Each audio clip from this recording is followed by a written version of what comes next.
নতুন যে ওবিসি নীতি প্রণয়ন করা হয়েছে, এই ওবিসি নীতির ফলে পশ্চিমবঙ্গে প্রায় 5 লক্ষাধিক ছাত্রছাত্রী যারা রিজার্ভেশনের যে সুবিধা পেত সেই রিজার্ভেশনের সুবিধা পাবে না, তাদের সাথে এক ধরনের বৈষম্য করা হচ্ছে।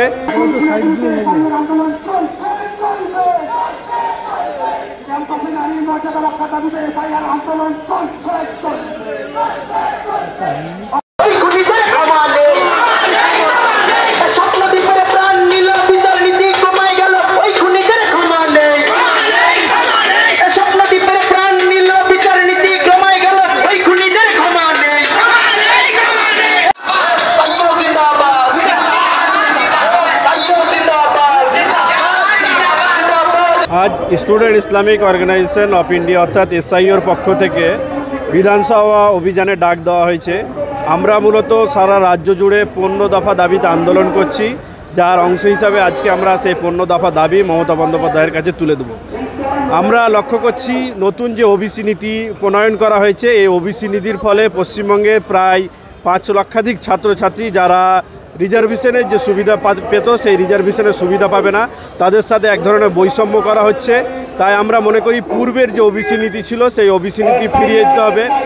সেই সাথে সাথে ক্যাম্পাসগুলোতে যে অনৈতিক পরিবেশ এবং থ্রেড কালচার চলছে, সেই থ্রেড কালচারকে বন্ধ করার জন্য সুস্থ ক্যাম্পাস নির্বাচন শুরু করতে হবে এবং নিয়োগ প্রক্রিয়ার যে দুর্নীতি রয়েছে সেই দুর্নীতি বন্ধ করতে হবে, স্বচ্ছ নিয়োগ প্রক্রিয়া চালু করতে হবে।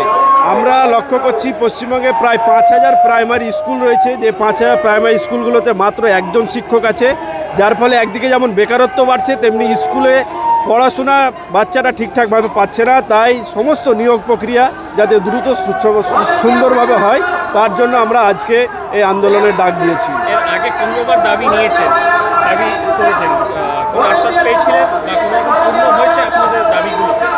আমরা এর আগে বিশেষ করে বিশ্ববিদ্যালয়ের দাবিতে যে আমাদের আন্দোলন ছিল, মুর্শিদাবাদ জেলায় বিশ্ববিদ্যালয় ছিল না, সেই দাবিতে আমরা দীর্ঘদিন আন্দোলন করেছি, যার ফলে মুর্শিদাবাদ বিশ্ববিদ্যালয় তৈরি হয়েছে। কিন্তু এখনও সেই মুর্শিদাবাদ বিশ্ববিদ্যালয় পূর্ণাঙ্গ রূপ ধারণ করেনি।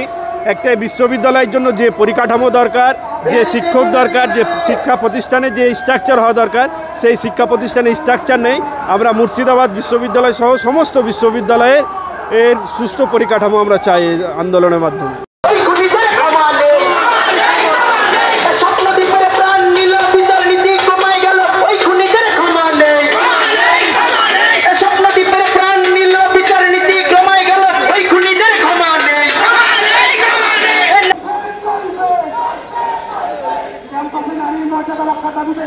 আন্দোলন চল